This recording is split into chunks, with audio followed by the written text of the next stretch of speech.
ఒకప్పుడు ఒక చిన్న గ్రామంలో ఒక పర్వతపు అడుగున సోమరిపోతుగా పేరు పొందిన ఒక యువకుడు జీవించేవాడు. గ్రామంలోని ఇతర ప్రజలు పొలాల్లో మరియు పనిముట్లలో కష్టపడి పనిచేసేవారు. కాని అతను మాత్రం ఒక చెట్టు కింద పడుకొని నిద్రపోతూ కలలు కంటూ రోజులు గడిపేవాడు. ఒకరోజు ఒక జ్ఞాని స్వామీజీ ఆ గ్రామానికి వచ్చాడు. ఆయన భిక్షాటన కోసం గ్రామంలో తిరుగుతూ ప్రతిసారి అదే చెట్టు కింద నిద్రపోతున్న యువకుణ్ణి గమనించాడు. ఒకరోజు స్వామీజీ అతనిని దగ్గరగా వెళ్లి అడిగాడు, నీవు ఎప్పుడు ఇక్కడే ఎందుకు పడుకుని ఉంటావు? పొలాల్లో పని ఎందుకు చేయవు? యువకుడు నిర్లక్ష్యంగా స్పందిస్తూ, ఓహ్, నాకు నిద్రలా ఉంది.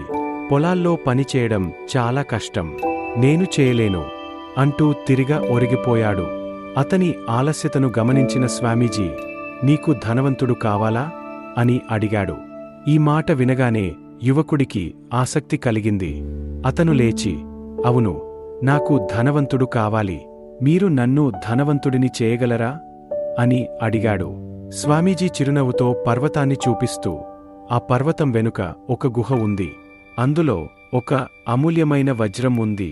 నీవు దాన్ని కనుగొంటే నీవు జీవితాంతం ధనవంతుడవుతావు అని చెప్పాడు. యువకుడికి ఆసక్తి కలిగింది, కాని అతను సందేహించాడు. కాని ఆ పర్వతాన్ని ఎక్కడం చాలా కష్టం అని అన్నాడు. స్వామీజీ, అది కూడా చేయలేకపోతే వదిలేయి అని చెప్పి వెళ్ళిపోవడానికి సిద్ధమయ్యాడు. యువకుడు వెంటనే స్వామీజీని ఆపి, ఆగండి, నేను వెళ్ళి చూస్తాను. మీరు చెప్పినది నిజమేనా అని అడిగాడు. స్వామీజీ హామీ ఇస్తూ, కాని ఆ గుహ పర్వతం మరొకవైపు ఉంది.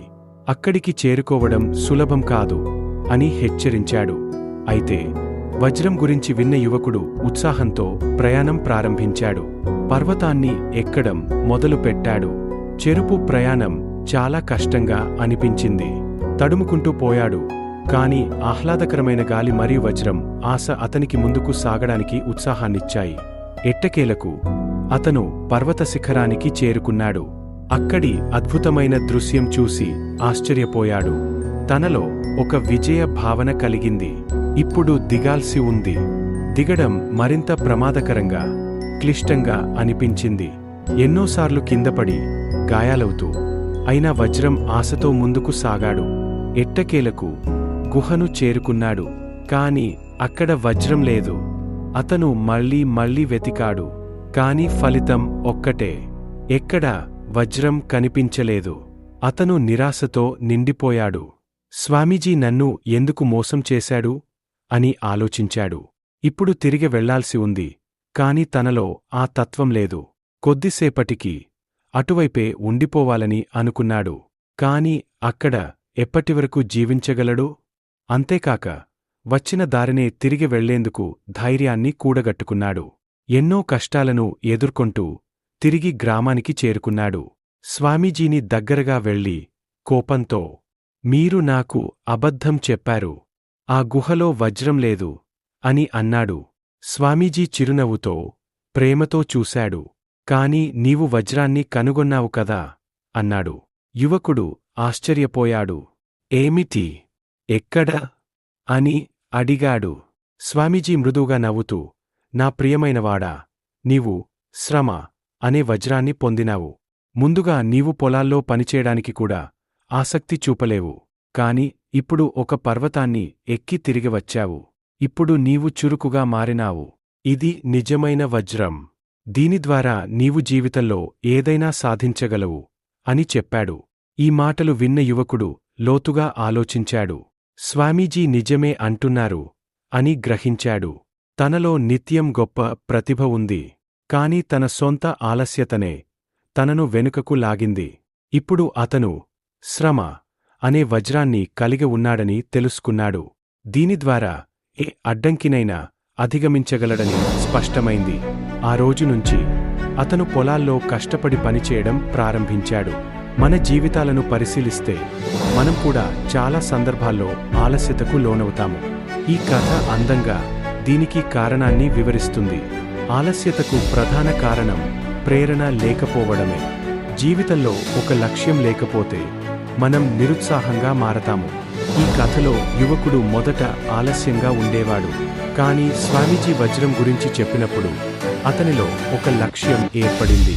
అలాగే మనం ఒక లక్ష్యం లేకుండా ఉంటే మనం క్షీణించిపోతాము. కానీ ఒక స్పష్టమైన లక్ష్యంతో మనం ముందుకు సాగి మన కార్యాచరణలో నిబద్ధత కనబరుస్తాము. ఇంకో కారణం సులభమైన ప్రత్యామ్నాయాల గురించి తెలుసుకోవడం. యువకుడు తన గ్రామంలో సులభంగా తిండి, తాగునీరు పొంది నిస్సహాయంగా ఉండేవాడు. కానీ పర్వతాన్ని దాటి వెళ్ళినప్పుడు అక్కడ బ్రతకడం కష్టం అని గ్రహించాడు. మళ్ళీ గ్రామానికి చేరుకోవాలంటే శ్రమ తప్పదు. మన జీవితాల్లో కూడా అదే జరుగుతుంది. సులభమైన మార్గాలను ఎన్నుకుంటే మనం ఎదగలేం. అంతేకాక ఆలస్యతకి ఇంకో కారణం మన సామర్థ్యాలను గుర్తించకపోవడం. ఆ యువకుడు మొదట పర్వతాన్ని ఎక్కలేనని భావించాడు. కానీ చివరకు సాధించి చూపాడు. ఇది మనలోని దాచిపెట్టిన సామర్థ్యాలను గుర్తించాల్సిన అవసరాన్ని గుర్తుచేస్తుంది. మనమందరం ఏదో ఒక ప్రతిభ కలిగి ఉంటాం. ఆ ప్రతిభను వాడితే మనం సాధించలేనిది ఉండదు. కష్టపడి పనిచేయడం అంటే లక్ష్యాన్ని సాధించేందుకు నిరంతరం శ్రమించడం. దీన్ని అలవాటు చేసుకుంటే మనం విజయాన్ని అనుభవించగలము. కావున మన ఆలస్యతను అధిగమించాలి. మనలోని అంతులేని ప్రతిభను వెలికి తీయాలి. అప్పుడు మన జీవిత ప్రయాణం విజయం వైపు సాగిపోతుంది. కృషి అనే వజ్రం మనలోనే ఉంది. మన శ్రమ, పట్టుదల ద్వారా మనం ఏదైనా సాధించగలం.